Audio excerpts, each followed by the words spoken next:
ఇక్కడున్న మా అమాయకులైన చేనేత కార్మికులు అసలు సంబరపడిపోయి పాలాభిషేకాలు చేసేసి మీటింగ్లు పెట్టేసి ఇక్కడ ఒక పనికిమాలిన ఎమ్మెల్యే ఉన్నాడు. ఏ పని చేయడు, మనుషులకు కనిపించడు, ఫోన్లు ఎత్తాడు. వాడిని కూడా పొగడేశారు. మాకు ఆశ్చర్యం వేసింది, ఇది ఎలా సాధ్యం? జగనన్న చేయలేని నేను ఎలా చేస్తాడు?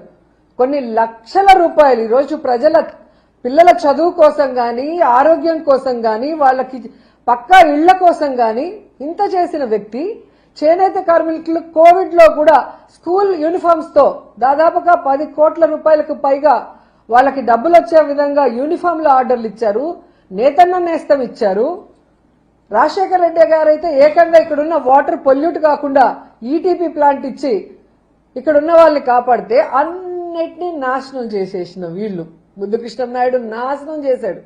మున్సిపాలిటీయే లేకుండా చేస్తాం మేము అధికారంలో వస్తే, మీరు పన్నులు కట్టొద్దండి అని చెప్పి అందరినీ చెడగొట్టాడు.